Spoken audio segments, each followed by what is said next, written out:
Okay, we notice on the desktop we have the screen grab that I had opened up. There it is, and the toolbar is cropped. I'm going to open that in Photoshop and show you how to create a little bit of emphasis to draw the user's attention to a particular area. So within Photoshop, we use File, Open. We'll locate on the desktop a screenshot, and we'll open that up. You'll notice here that it's opened up in Photoshop. I'm just going to crop it a little bit to remove this little halo of white around the outside. And I can do that just using the rectangular marquee tool rather than the crop tool. And I'll just select the boundary. And then I can issue the image crop command. And that just trims off that excess. Command D to remove the marquee. Now that I've got it cropped, I want to add some highlights to this area here so that we draw attention to this. And there's a number of ways in which I could do that. One way is to isolate that area by darkening the rest.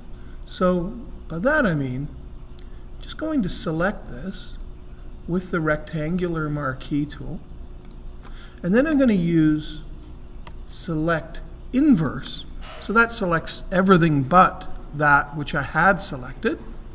And now I can use a new layer down here in my layers palette. I'll generate a new layer, and then I'm going to fill that marquee that I just created with a color. I'm going to say Edit, Fill, and the contents of that are going to be a color.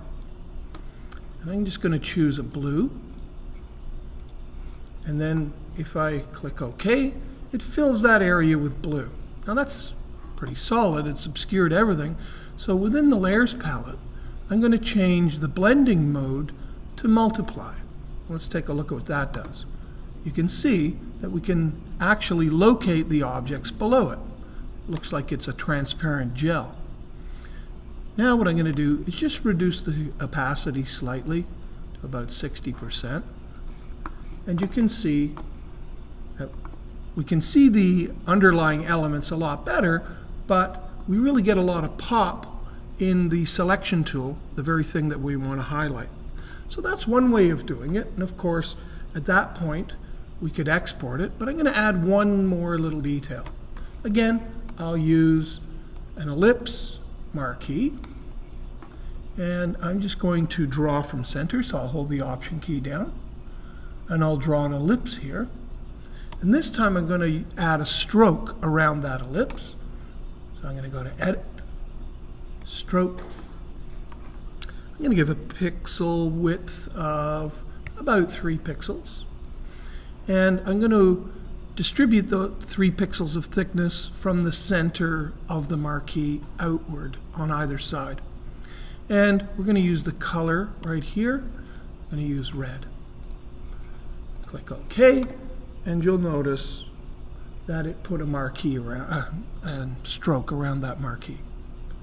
So at this point, you'll notice that it's also multiplying that.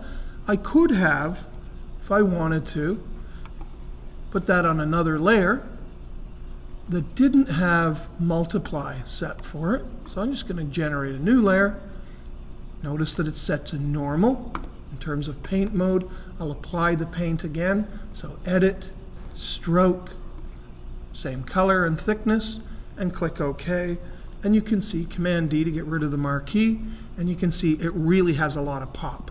It features very well the thing that we want to pay attention to. Again, I can make adjustments to the layer and adjust its opacity. And maybe drop this just a little bit more. Right about there. So that was about 48–50%. I'm now going to export. So I'll go File, Export. Now it would be worth it to save this as a native file format. So I'll just call this the toolbox. I'm using the camel method of naming. That's where each element of the file name has a capital letter with no spaces between the names. I'm going to call this toolbox PS for Photoshop. Now I can keep this with the layers intact because if I want to come back later and feature another element in that toolbox, I can still use this file. So I'll just save that out to my desktop. And now I've got, you can see over here on my desktop, I've got that layered Photoshop file that I can continue to add to. In the meantime, I just want to get a screen shot of this. I'm not actually going to use a keyboard shortcut. I'm just going to quickly export a PNG using File, Export, Quick Export as PNG, and we'll generate that PNG file. Again, I'm going to just save it to the desktop. I'll just use the same naming convention, and we've now generated that, and we can use that in our documentation. It's very important to document your workflows so that you have a trail of breadcrumbs to follow should you want to perform a task again, or you want to educate somebody else as to how you did something.